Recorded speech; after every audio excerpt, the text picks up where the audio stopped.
Depuis 1944, les tragédies s'enchaînent au Japon. L'exemple d'Okinawa en est la preuve, et pour la majorité de la population, le pire est derrière eux. En 1945, la population attend la fin d'une guerre. Les Japonais espèrent la victoire proche du Japon et les rumeurs s'ébruitent. Mais en analysant le déroulé de la guerre et des attaques, certains comprennent que le Japon ne fera certainement pas partie des vainqueurs, qu'il est davantage en voie de capitulation.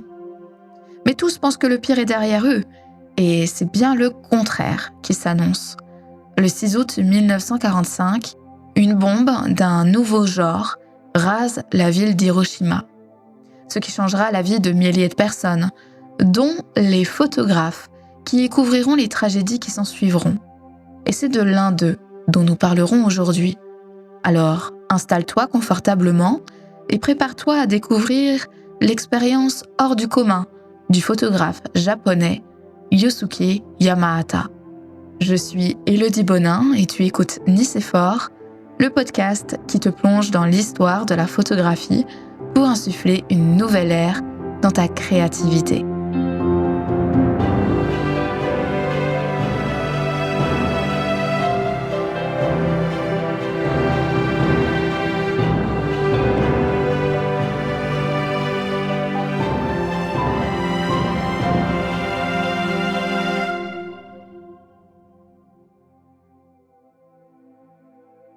Mais pour cela, revenons un peu en arrière, précisément 28 ans en arrière, le 6 août 1917.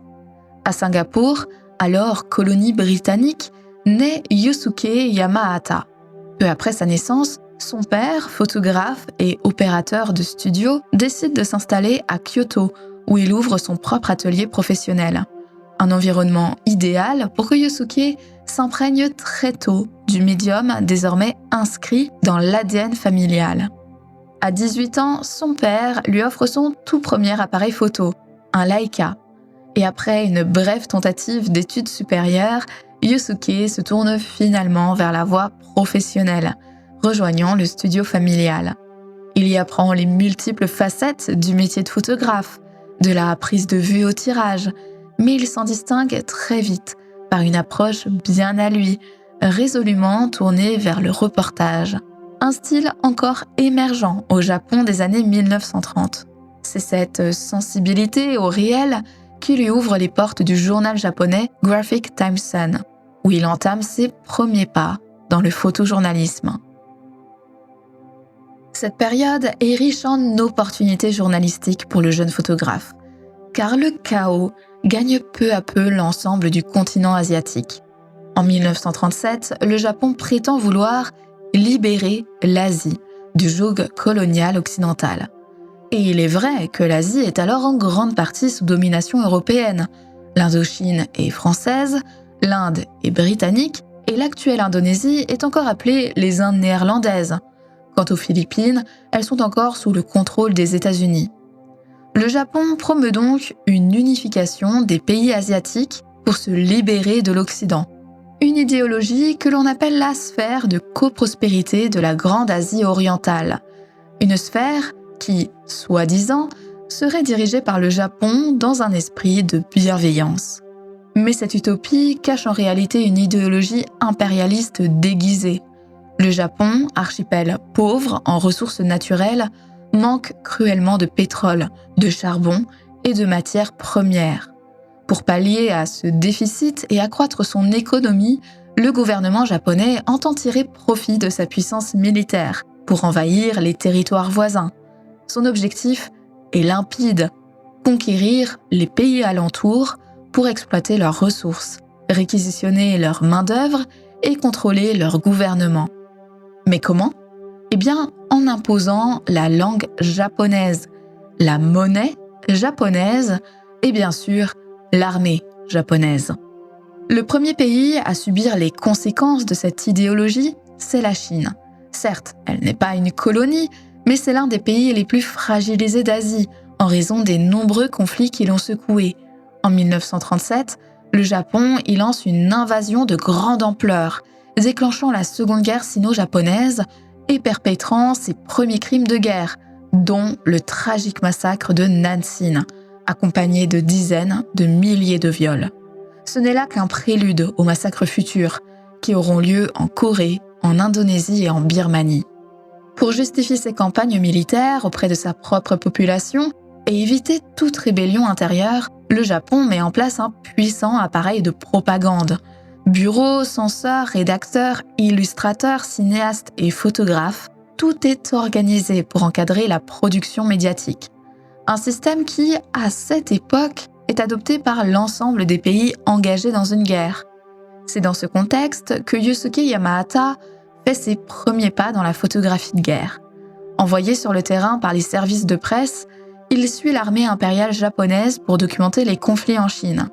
On connaît peu de choses sur cette période de sa carrière, mais le fonctionnement de la censure dans les années 30 et 40 permet d'imaginer le parcours de ces photographies. Une fois réalisées, ces images sont envoyées au bureau de presse, puis soumises au Naikaku Jōbu, le bureau d'information du cabinet. Une institution qui agit comme un ministère de la communication, chargé de contrôler tout ce qui relève de l'information, qu'elle soit textuelle ou visuelle. Là-bas, le personnel en poste se charge de trier les documents, les productions jugées problématiques sont alors archivées, voire même détruites, mais en revanche, les photographies qui soutiennent l'effort de guerre renforcent la cohésion autour de l'empereur, justifient les conquêtes militaires en Asie et masquent les défaites, sont validées pour diffusion. Dans ce contexte, la photographie devient bel et bien une arme au service de la victoire. Et les photographes de guerre, comme Yamahata, sont contraints de se plier aux attentes du pouvoir. Car à force de censure, les agences de presse peuvent perdre patience et finir par se détourner de leur production. Un risque financier que peu de professionnels peuvent se permettre.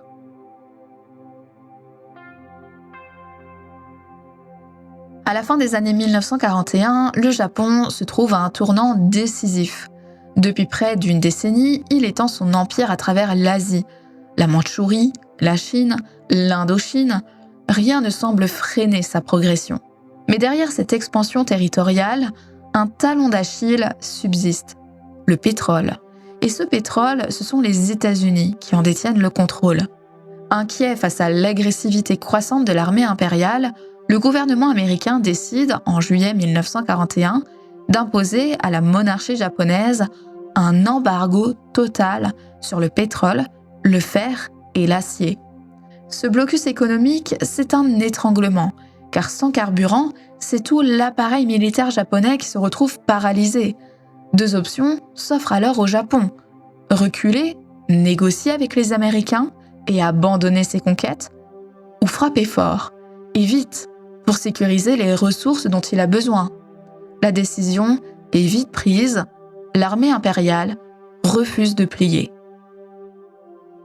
Le 7 décembre 1941, à l'aube, sans aucune déclaration officielle de guerre, des avions japonais surgissent dans le ciel d'Hawaï.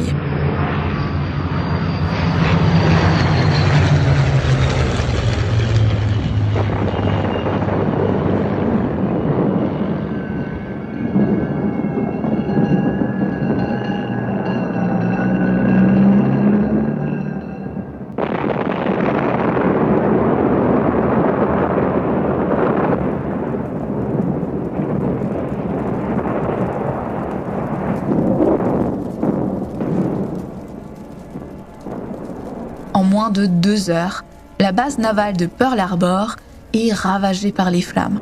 On dénombre plus de 2400 morts et des pertes considérables au sein de la flotte américaine.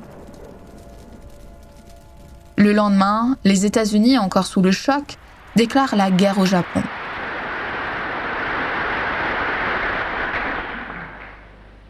I ask that the Congress declare that since the unprovoked and dastardly attack by Japan on Sunday, December 7th, 1941, a state of war has existed between the United States and the Japanese Empire.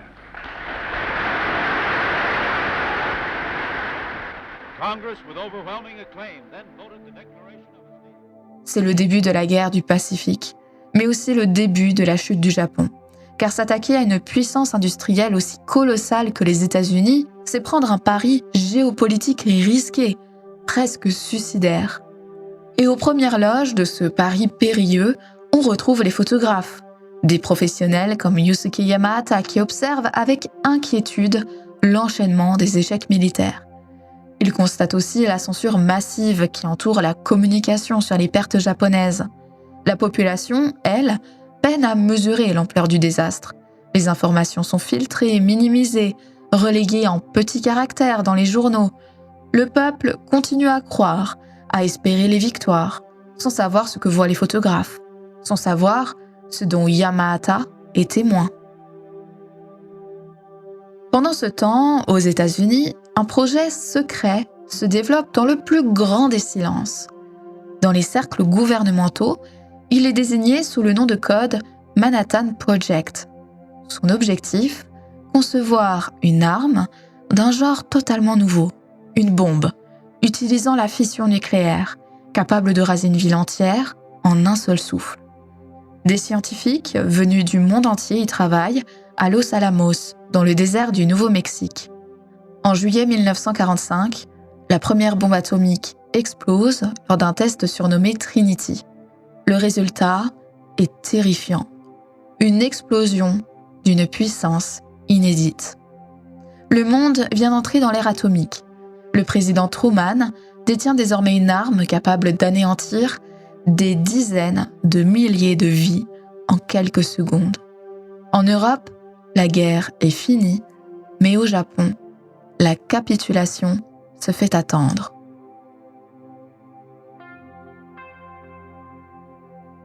À l'été 1945, les tensions entre les États-Unis et le Japon atteignent un point critique. Les Américains viennent de prendre Okinawa, la dernière ligne de défense de l'archipel. Et désormais, l'armée américaine n'a plus qu'un objectif, envahir le Japon lui-même.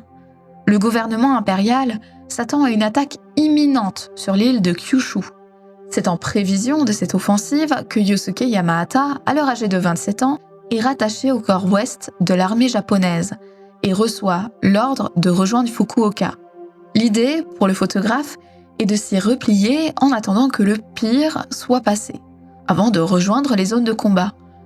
Mais de quel pire parle-t-on exactement ? À Kyushu, 700 000 soldats japonais attendent, prêts à défendre ce qu'il reste de l'Empire. De leur côté, les Américains, traumatisés par les combats féroces d'Okinawa, anticipent une boucherie sans précédent. Les estimations font froid dans le dos, jusqu'à 1 million de morts, tout camp confondu. Pire encore, les États-Unis craignent que l'invasion du Japon n'ouvre la voie à une contre-offensive sur leur propre territoire, au prix de centaines de milliers de vies américaines. La situation est jugée trop urgente pour attendre la date fixée du 1er octobre 1945, qui marque le lancement de l'opération Dawnfall, l'assaut prévu sur Kyushu. Les États-Unis prennent alors une décision stratégique, mais aussi politique, brutale et irréversible. Pour forcer la capitulation du Japon, ils choisissent de larguer la bombe. Il reste à déterminer quelle ville sera visée. Plusieurs cibles sont envisagées, mais le choix final doit répondre à des critères symboliques, militaires et scientifiques. 3 villes sont d'abord placées en tête de liste, dans cet ordre de préférence. Choix numéro 1, Kyoto, une capitale culturelle et intellectuelle, berceau des ancêtres de la dynastie impériale Tenno, ancienne capitale économique, une ville dense, entourée de montagnes, favorable à l'amplification de l'onde de choc de la bombe. Population civile estimée, 1 041 700 habitants. Choix numéro 2, Hiroshima, le bastion militaire du domaine de Chūshū, l'une des principales bases de l'armée japonaise, avec peu de prisonniers américains sur place. La ville a un relief plutôt plat, idéal pour évaluer les effets de l'explosion. Population civile estimée, 350 000 habitants. Choix numéro 3, Kokura, aujourd'hui Kita-Kyūshū, le cœur industriel majeur, abritant une usine d'armement, des dépôts de munitions et une fabrique d'armes chimiques. Une cible stratégique idéale pour marquer un coup décisif sur le plan militaire. Population civile estimée, 130 000 habitants. Finalement, 2 villes sont retenues. Kyoto, comme symbole d'un choc culturel, et Kokura, comme symbole politique et industriel. Mais le secrétaire à la guerre américain s'oppose fermement à la destruction de Kyoto, invoquant la nécessité de préserver son patrimoine historique et artistique. Kyoto est alors épargnée et est remplacée par Hiroshima. La bombe est désormais prête, non pas une seule, mais 2. Grâce au témoignage de Shogo Yamahata, fils du photographe, nous pouvons retracer les événements qui ont conduit Yosuke à être témoin d'une tragédie humaine sans précédent. Il était initialement prévu que Yamahata rejoigne Fukuoka en juillet 1945, mais il voit son départ retardé par des préparatifs logistiques. Il quitte finalement Tokyo le 1er août, entreprenant un long voyage en train à travers le Japon. Son périple dure 1 semaine, avec une arrivée prévue à Fukuoka le 7 août. Le 6 août 1945, jour de son 28e anniversaire, Yamahata longe la ville d'Hiroshima tôt le matin, ignorant qu'il échappe de peu à une catastrophe.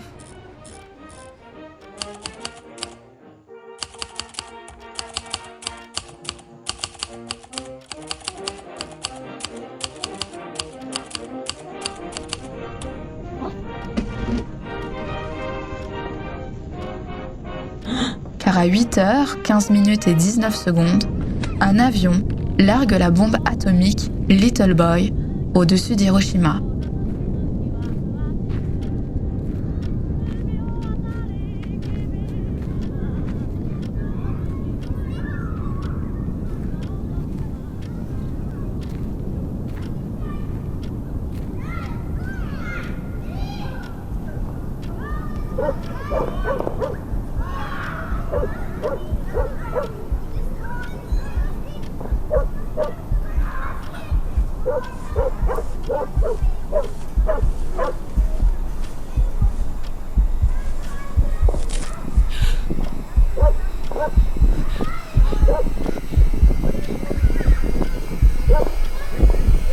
Après 43 secondes de chute libre, elle atteint les 600 mètres d'altitude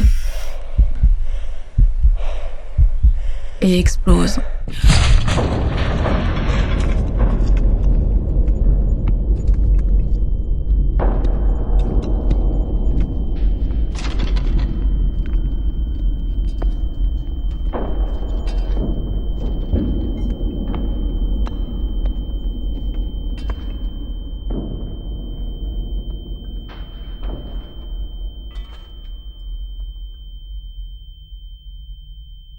Il est maintenant 8h, 16 minutes et 2 secondes.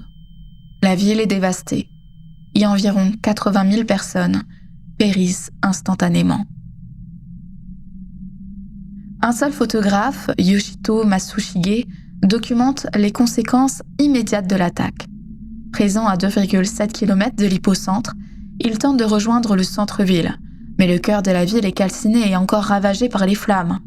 Durant une longue journée d'errance, il parvient à prendre seulement 5 photographies, tant l'horreur est insoutenable et les traumatismes lui provoquent la nausée.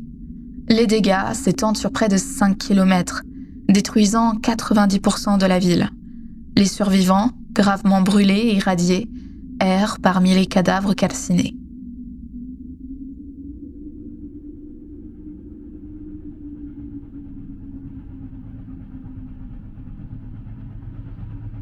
Pendant ce temps, Yamahata poursuit son voyage, sans encombre, et arrive à Fukuoka comme prévu le lendemain, le 7 août. C'est là qu'il apprend la destruction d'Hiroshima par un nouveau type de bombe. Une bombe New Style, comme disent ses collègues. Mais la nature exacte de cette arme reste inconnue, tout comme l'étendue de sa puissance.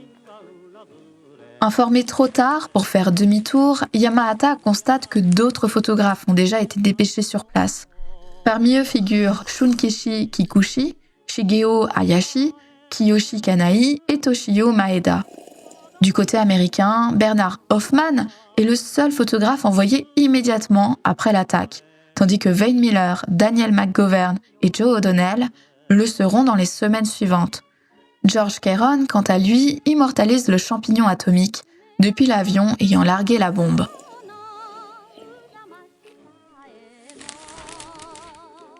Yusuke Yamahata reste donc à Fukuoka. L'armée souhaite le garder à disposition, tout comme d'autres photographes, pour couvrir une éventuelle attaque américaine sur Kyushu. Mais sans le savoir, un autre drame se prépare, non loin de là.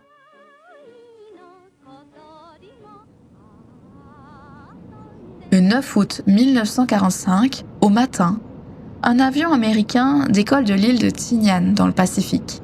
À son bord, une bombe au plutonium surnommée Fat Man. Sa cible, c'est Kokura, la ville industrielle du nord de Kyushu, peu connue, de taille modeste, mais stratégiquement importante. À seulement 50 km de là se trouve Fukuoka. Si la météo avait été plus clémente, la bombe aurait été larguée sur Kokura. Yamahata aurait alors pu assister, peut-être même en temps réel, à l'éruption d'un feu nucléaire, constitué d'un gigantesque flash suivi d'un champignon atomique. Mais la météo en décide autrement. Lorsque l'avion survole sa cible, à 10h20, la ville est enveloppée d'une brume épaisse par la fumée des bombardements survenus la veille sur cette même cible. Après 3 tentatives infructueuses de largage, en raison du manque de visibilité, l'avion change de cap et se dirige vers son plan B, Nagasaki.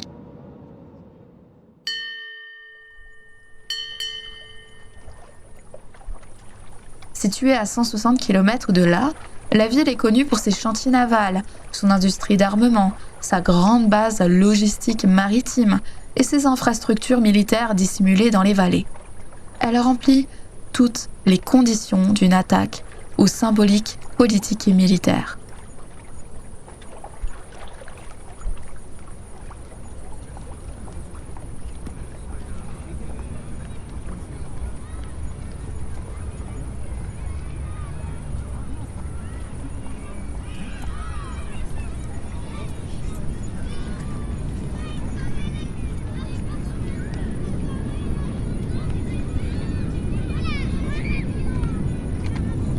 L'avion atteint Nagasaki à 10h58.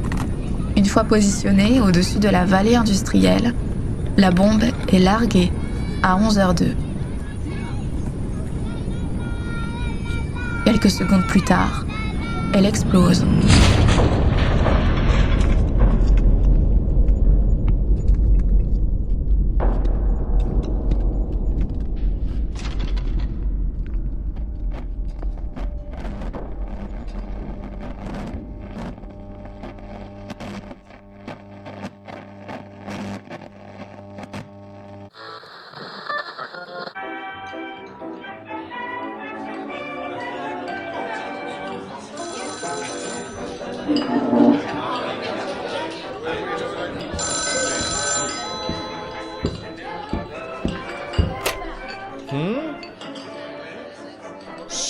La nouvelle d'une seconde attaque, similaire à celle d'Hiroshima, parvient en quelques heures au quartier général de Kyushu.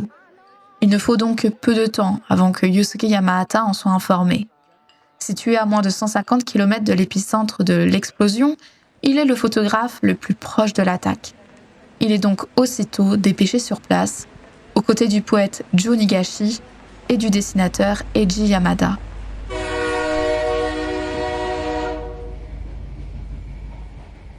Tous trois embarquent dans un train le 9 août à 16h. Le trajet, initialement prévu pour durer 6 heures, en prendra finalement le double.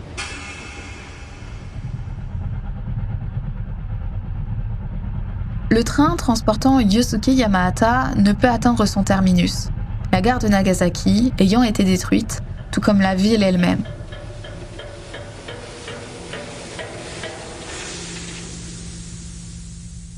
Il descend donc 2 arrêts plus tôt et poursuit sa route à pied. Au cours de cette nuit silencieuse, le groupe entame sa marche. Sous un ciel étoilé, les pas de Yusuke foulent une terre encore brûlante de l'explosion. Un vent chaud commençait à souffler. Ici et là, au loin, j'aperçus de nombreux petits feux, comme des feux follets qui couvaient. Nagasaki avait été complètement détruite. Ses collaborateurs et lui atteignent la ville le 10 août 1945, vers 3 heures du matin. Pour obtenir un laissez-passer et réaliser leur mission, le trio de journalistes doit se rendre au poste de police de Nagasaki, situé à 12 km de l'entrée de la ville. Cette fois encore, Yusuke marche. Mais désormais, ce sont les décombres qui l'entourent le long de sa route. Ces ruines sont encore à peine perceptibles, tant la nuit est sombre, et il ne réalise pas encore l'ampleur des dégâts.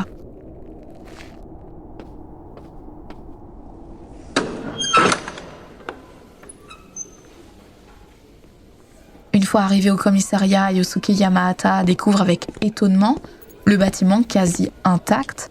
Seule la toiture a été en partie endommagée en raison du souffle de l'explosion, mais la structure, elle, se trouve en relativement bon état. Et pour cause, à l'inverse de Hiroshima, des montagnes ont permis la protection de certains lieux de Nagasaki, comme ce fut le cas pour ce poste de police.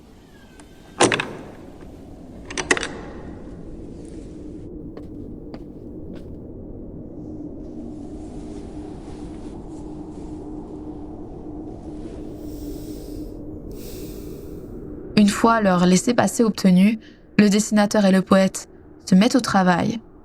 Mais Yosuke, lui, doit attendre. J'avais été chargé de photographier la situation à Nagasaki afin d'être aussi utile que possible pour la propagande militaire. En même temps, j'étais préoccupé de découvrir les moyens de survie au milieu de cette tragédie. Ce sont, je me souviens, les 2 seules pensées de mon esprit, alors que je m'allongeais pour me reposer, regardant le beau ciel bleu de l'aube et attendant que la lumière devienne assez forte pour commencer à prendre des photos.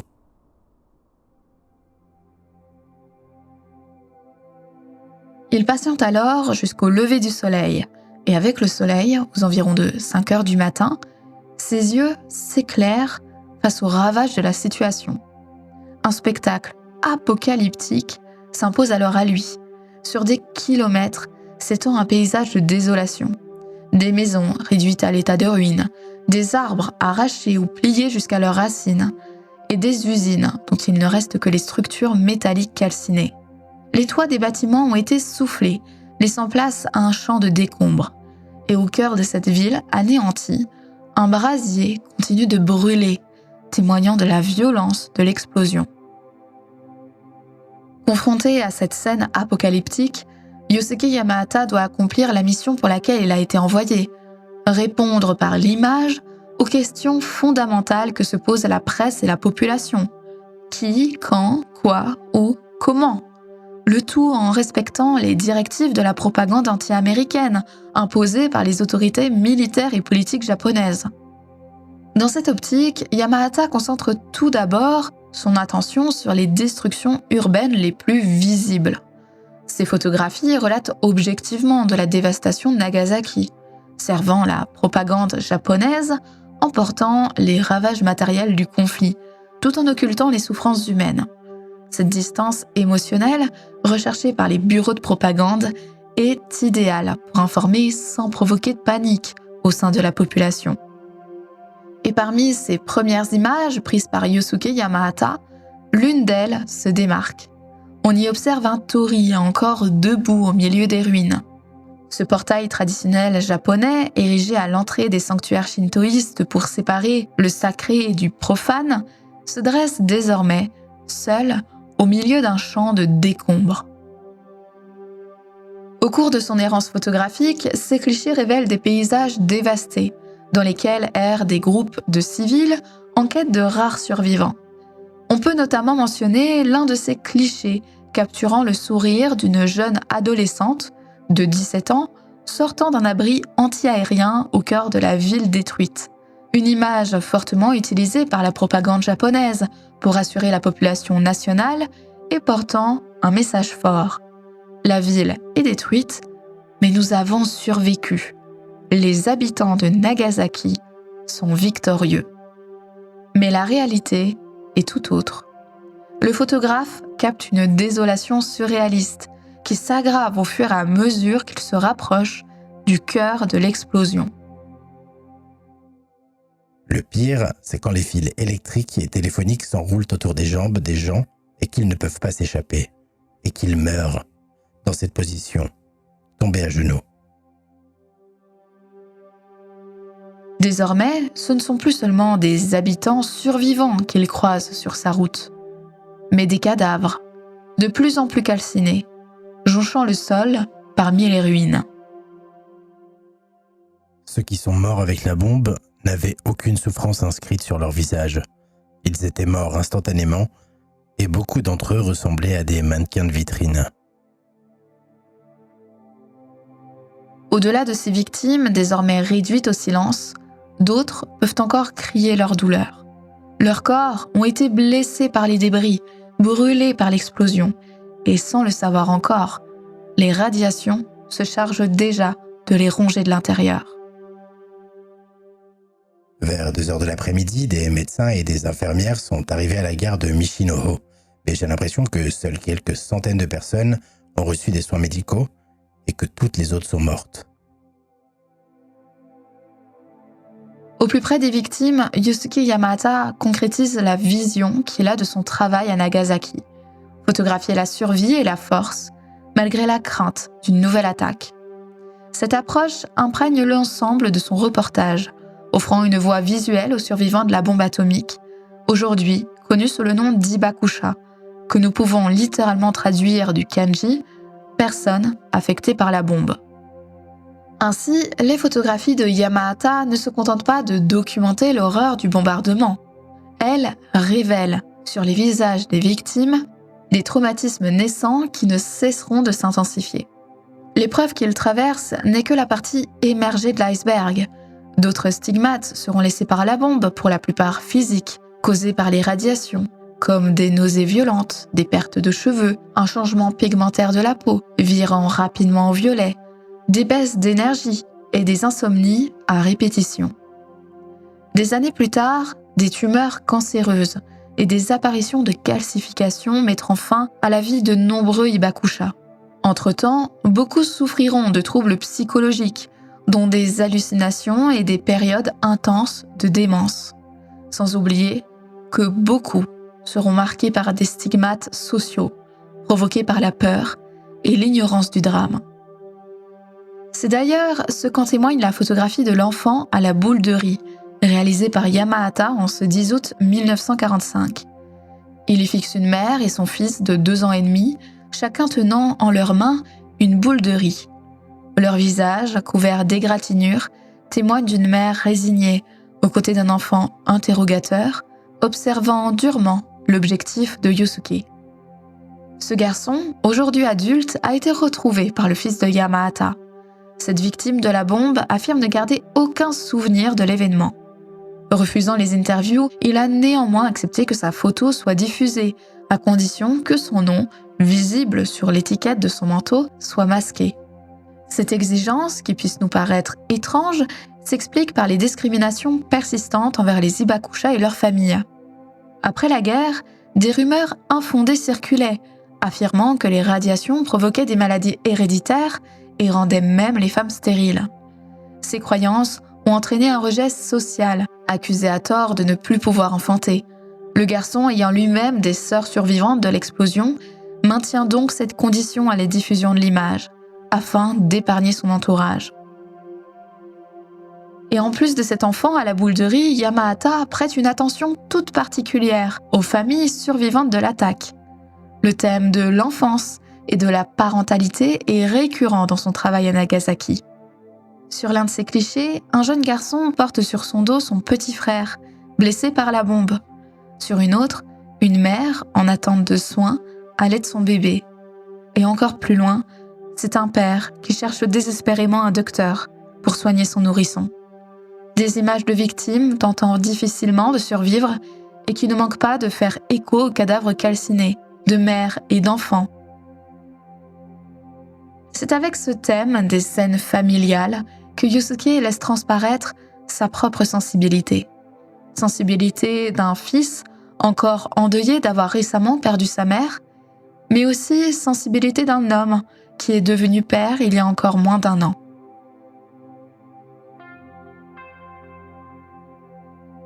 Après 12 heures passées à photographier les ravages de Nagasaki, Yusuke Yamahata s'apprête déjà à quitter la ville.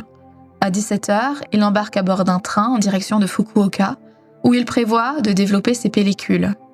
Dès son arrivée, le lendemain après-midi, le 11 août, il se rend au laboratoire mis à sa disposition, impatient de révéler et de tirer ses photographies. Ce travail, exigeant et épuisant, le sollicite tant physiquement qu'émotionnellement, sans compter qu'il est également fatigué de son expérience à Nagasaki. Grâce au soutien de ses compagnons, il parvient néanmoins à tirer un nombre suffisant de clichés pour les présenter dès le lendemain, le 12 août, lors d'une réunion militaire officielle. Pour la première fois, des Japonais extérieurs aux victimes et à la presse découvrent les conséquences des attaques survenues quelques jours plus tôt à Hiroshima et Nagasaki. Les images sont saisissantes, tant la représentation du désastre est explicite, brutale et frontale. 3 jours plus tard, le 15 août 1945, le Japon capitule. Le 21 août suivant, le journal Mainichi Shimbun publie un article illustré de quelques photographies du désastre urbain de Nagasaki, prises par Yusuke Yamahata. La fin de la guerre du Pacifique marque le début d'années de silence et de censure. À peine la guerre terminée, le commandement suprême des forces alliées impose aux photographes de Hiroshima et Nagasaki de détruire leur production. Cette décision radicale s'explique par la crainte du gouvernement que la diffusion de ces preuves des attaques et symboles de la défaite nationale ravive un sentiment anti-américain, susceptible de se transformer en hostilité ouverte et de compromettre la reconstruction du pays déjà profondément traumatisé par les ravages de la guerre. Malgré ces motivations, vous vous doutez bien, les photographes acceptent difficilement l'idée de détruire leurs œuvres. Leurs images constituent l'épreuve de leur propre expérience, de leur propre traumatisme et de ceux de milliers d'Hibakusha. Conscient de l'importance de ces témoignages visuels, Yamahata et certains de ses collègues refusent de se soumettre à l'autorité militaire. Face à la résistance, les autorités menacent de confisquer et de détruire elles-mêmes les archives photographiques. Alors résigné à voir ses négatifs détruits, Yamahata élabore un subterfuge. Avant l'intervention de l'armée, il s'attelle à un travail acharné en laboratoire pour tirer autant que possible ces photographies de Nagasaki. Il décide de produire plusieurs exemplaires de chacune de ces images et de les répartir dans divers dossiers, chacun unique dans son contenu et contenant près de 40 photographies du désastre. Il confie ces dossiers à des personnes de confiance, écrivains de Fukuoka ou photoreporters de Tokyo, leur assignant la mission de les cacher et de les conserver en sécurité. Une fois sa tâche accomplie, Yamahata brûle l'ensemble de ses négatifs dans le jardin familial.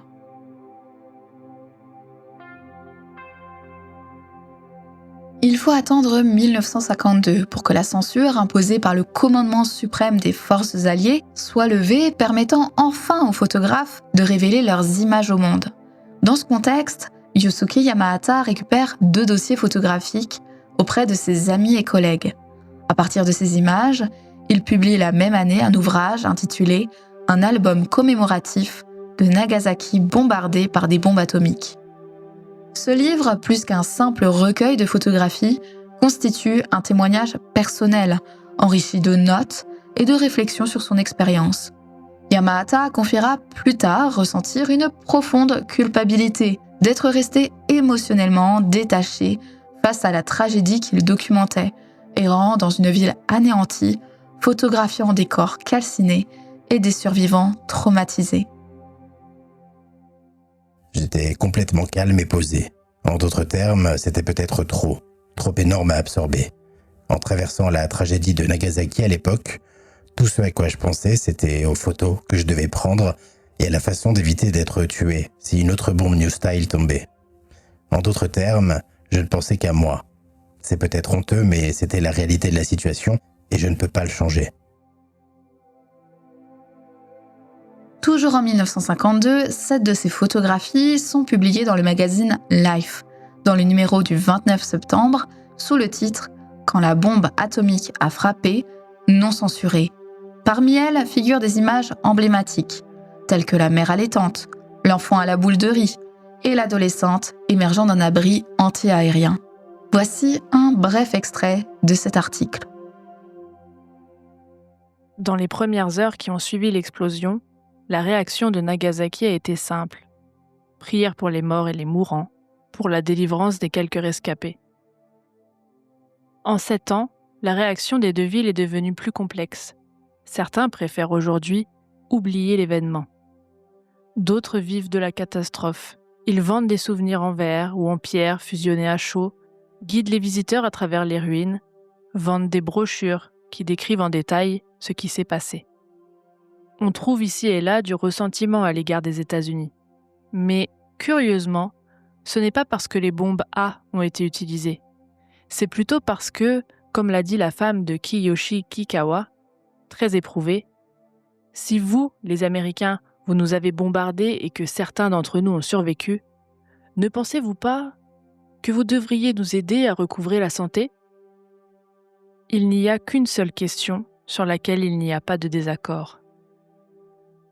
À un monde qui accumule les bombes atomiques, les habitants des deux villes avertissent que les photos, longtemps cachées, aussi terribles qu'elles soient, sont loin de rendre compte de l'horreur que seuls ceux qui ont vécu sous le souffle de l'explosion peuvent connaître. En 1955, Edward Station inclut certaines des photographies de Yamahata dans la célèbre exposition The Family of Men au Museum of Modern Art de New York. Cependant, quand l'exposition est installée à Tokyo, les images de Yamahata sont d'abord occultées, puis retirées en raison de leur représentation trop explicite des conséquences humaines de la bombe.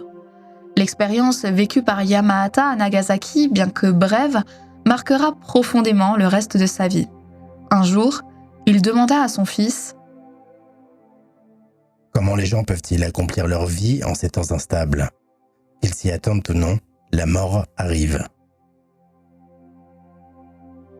Le 6 août 1965, 20 ans après l'attaque nucléaire d'Hiroshima et bientôt de Nagasaki, Yusuke Yamahata célèbre son 48e anniversaire.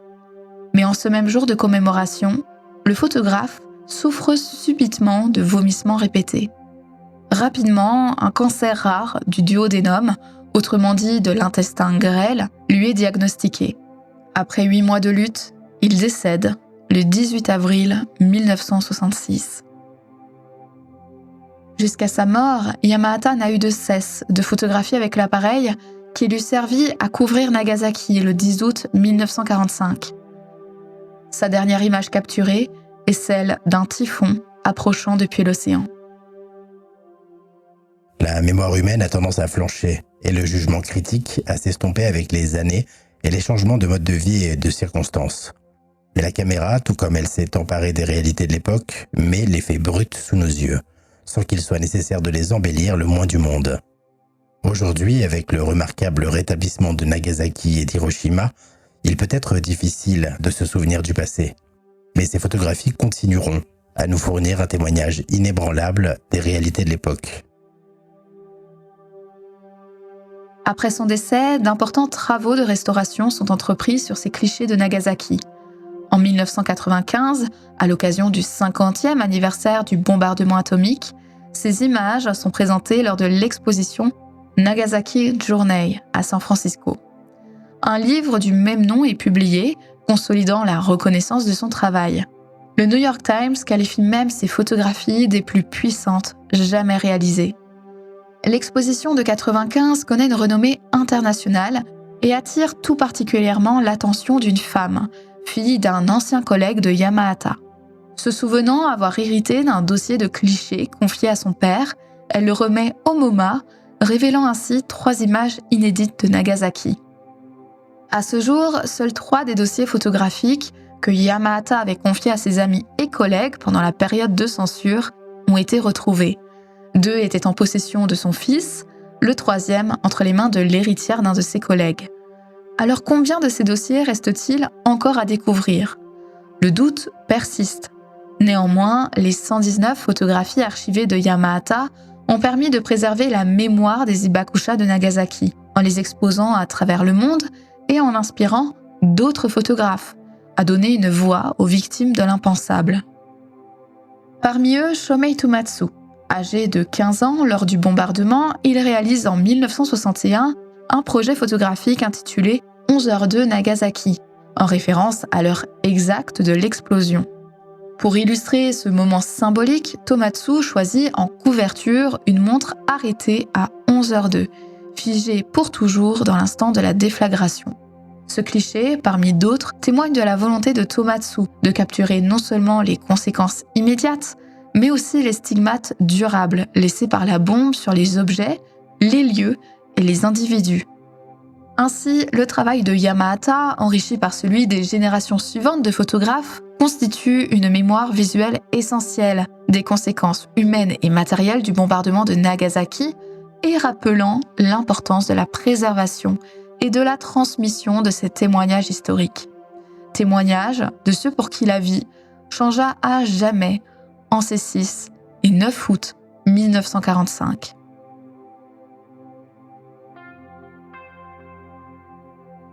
Merci d'avoir écouté cet épisode de Nicéphore. Et un merci tout particulier à Kurt du podcast Obscurum pour son interprétation de Yusuke Yamahata et à Vanille du podcast C'est Creepy pour sa lecture de l'article Life.